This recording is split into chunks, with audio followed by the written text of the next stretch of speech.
अग्नि लगा दिया जब लंबा फूक दिया उस ठाई। अब शरीर तो फूक दिया, अंतिम संस्कार कर दिया। अब क्या होता है, ये नादान साधना बताने वाले ये नीम हकीम गुरुओं ने कैसा जुल्म कर रखा है।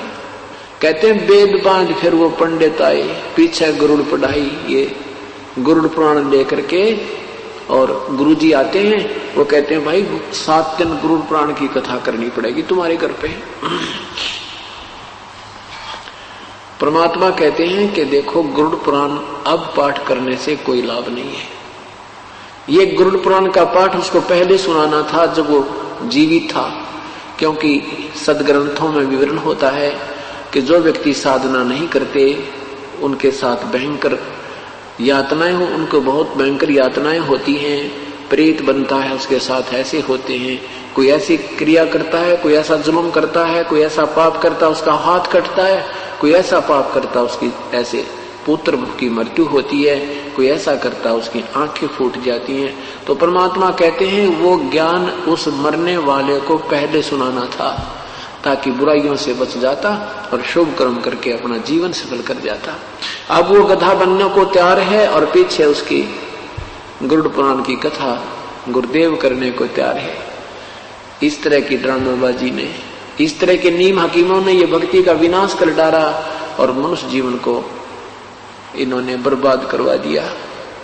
परमात्मा पुण्यात्मा, पुण्य से सुख होता है और पाप से दुख होता है। हम परमात्मा की साधना किस उद्देश्य से करते हैं? प्रथम उद्देश्य ये होता है कि हमारा यहाँ से जन्म और मृत्यु का ये रोग कटे।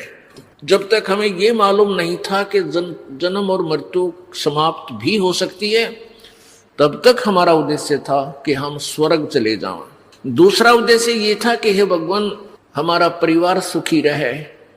जिस व्यक्ति के ऊपर आपदाएं आती हैं वो स्वयं स्वीकार करता है और कहता है कि मेरा राम रूठ गया, मेरा भगवान रुष्ट हो गया, आज मेरे ऊपर दुख पर दुख आ रहे हैं। और जिसके घर सुख होता है उसको अन्य आम व्यक्ति ही कहते हैं इसका राम राज्य है भाई, इसका भगवान प्रसन्न है इसके ऊपर। तो पुण्यात्माओं, पुण्यों से सुख होता है, पाप कर्मों से दुख होता है।